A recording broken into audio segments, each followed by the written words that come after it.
It seems like it's always when I'm busiest that shit goes down on Twitter, and my God, did it go down. Alyssa Mercante essentially got put in her place, and it was great. But it all started from this individual right here on Twitter. This profile, X Inguine, I don't even know how to say it.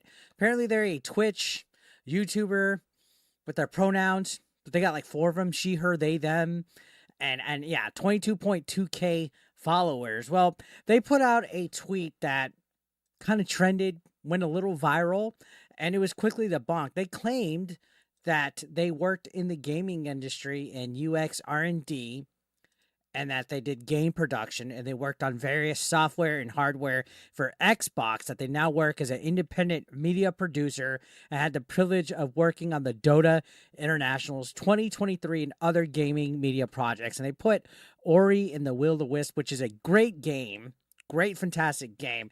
So this tweet went out and it gained some traction. It got some attention. You could see had hundreds of likes and retweets and everything like that. And interestingly enough, they went into this whole tirade about the gaming industry and how it's toxic and all this stuff. By the way, their tweets are now deleted or privated. This individual has everything locked down after they got called out. And they got called out, indeed, by the director behind both Ori games. I bet she didn't see this coming. You see, everybody on Twitter likes to LARP and cosplay and pretend that they're important in the games industry, and they're really not. And when they get called out, it's like stolen video game valor. And he said, I don't know who you are and how you were affiliated with Ori. And this took off even more with thousands of likes, hundreds of reposts, lots of views. And it was like a spaghetti-o moment with her. So, of course, this individual says, I worked with Xbox User Research. I was the URA for Global Publishing during 2018 to 2020. Nice to meet you. So, through some research, through different avenues, all of us right-wing grifters, we like to look into things. So, Smash looked into stuff. Grummz looked into stuff. Other people looked into stuff. They found out that User Research Project Manager mostly dealt with telemarketing phone calls. So this girl was not in the development team in any form or fashion, didn't work in the studio, had no hand in actually working hands-on with the director, and she got called the fuck out, right? Well, he goes, that could explain it. I didn't want to cause you any trouble. I just saw you posting that you worked on Ori, and I had no idea who you are. Since you're calling people names online, I thought it was important to inform people that you never actually worked for Moon Studios and that you didn't ever directly engage with anyone at Moon. Always be nice to people, Ray, even those you disagree with, which I wish I had all of the receipts of what she said, because she was going on this tirade about the studio and how everything was bad and how it was toxic and all this crap. Basically just spewing nonsense that all these wokies have, right? The too long didn't read. Again, everything is since deleted, but I'm sure there's receipts somewhere. It got all misplaced, right? So he just basically tore her down with kindness. Like, to me, he wasn't rude back, said always be nice to people, even those you disagree with. But we all know, when the sand gets in her vagina, Alyssa Mercante cannot take it. Miss, let's bring bully back while I'm suing people for harassment, said, you're a dickhead.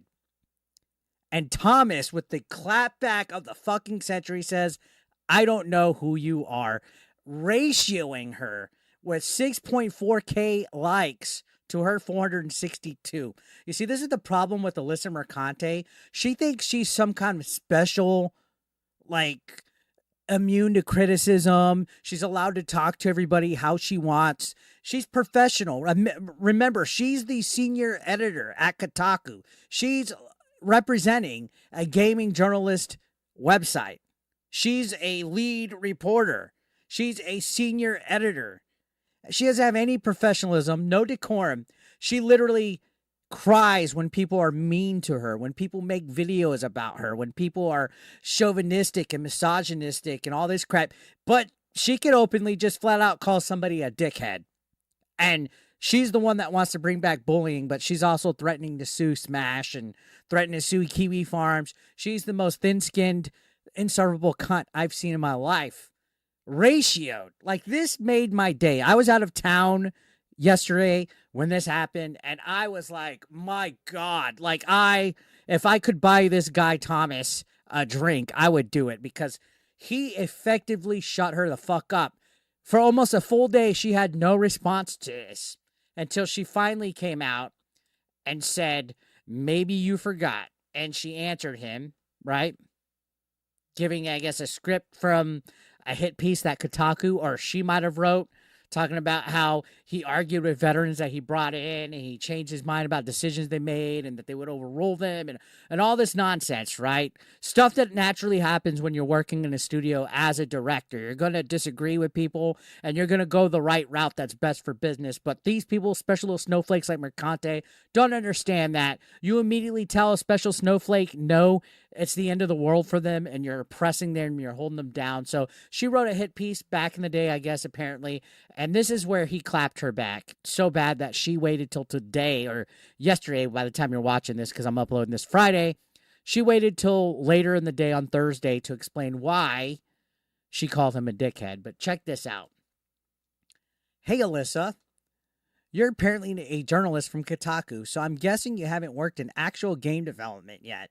Let me try to explain the thing you posted about, which I'm guessing was from that hit piece from a few years back. Yes, I'm guilty of what's stated in that image, and that's okay, because this is the normal creative process.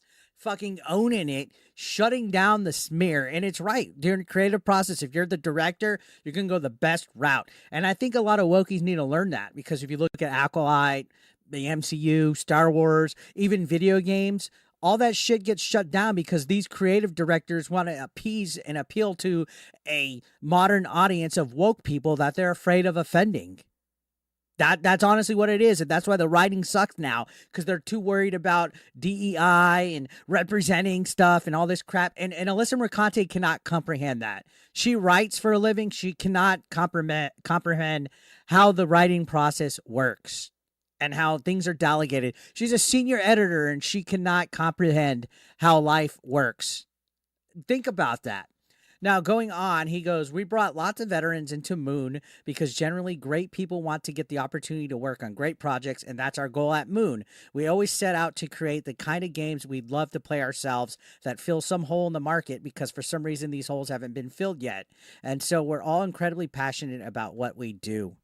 So you're reaching out to things in the market to entertain people, not to fit a woke narrative. Take notes, Alyssa. And also, speaking of filling holes, how's that lawsuit against Smash JT going? Anyways, with great talent comes lots of enthusiasm and passion, which absolutely leads to arguments, because ultimately everyone is working hard on getting their vision into the game, but also everyone at Moon understands that we're working together as a team. So the point of these arguments is then to try to convince each other why this or that solution would be the best thing for the game we're making, and the best solution ought to win. So it's not a yes man echo chamber like Firewalk Studios had with Concord, for example. And going on, he says, most of the times the beauty behind these arguments is that everybody gets a chance to contribute, and more often than not, the actual solution will be one that ultimately everybody contributed to, because we're dealing with very complex issues all the time, and complex problems often also need complex solutions. It's often a chaotic process, but it's controlled chaos. And yes, absolutely, every now and then I have to put my foot down and set the direction, because I'm the game director, and ultimately it's my responsibility to ensure that everyone knows where things are heading and the decisions get made. And yes, it has also happened that I agreed to a certain decision, tested some more, and changed the direction after. Again, to me, this is a normal part of the process, since things get clearer and clearer the more stuff gets implemented and the more we play and test.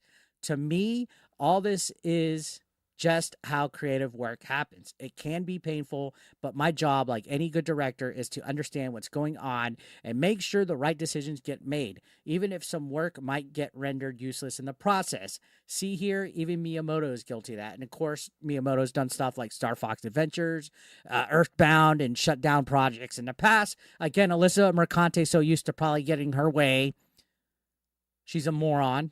In my opinion, so she doesn't try to send me a cease and desist letter, although she can call this guy a dickhead all she wants.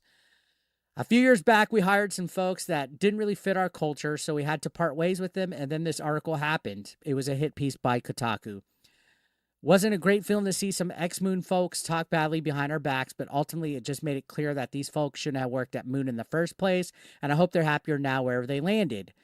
I don't know why you're out here cursing out game developers and what your whole deal is, but I hope that gave you some insight into the creative process and its messiness and beauty. I hope you have a nice day. Yours, Dickhead.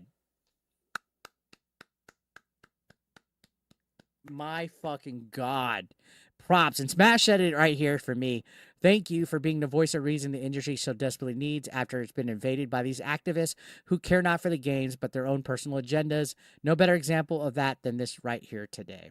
And yeah, that's exactly it. Fucking banger fucking reply to a fucking gaming journalist that has no clue about video games. She really doesn't. She's shown time and time again that she's a complete idiot. And again, she took almost a whole day to finally reply. This is because a man who allegedly fostered a sexist, oppressive workplace decided to wrongfully publicly accuse a woman of lying about her job history, which sent the army of chuds after her, and I called him a dickhead for it. He could have DM'd her. He knew what he was doing. See, so what it comes down to at the end of the day is that she hates men. That's what it is. It says it right there. This is because a man who allegedly fostered a sexist, oppressive workplace. She literally has a hate boner for men. That's what it is. That's what it comes down to. He's a straight man, and she can't stand that he was the director of this project. And that girl was lying about her job. At the end of the day, she was lying. She was not involved with Ori.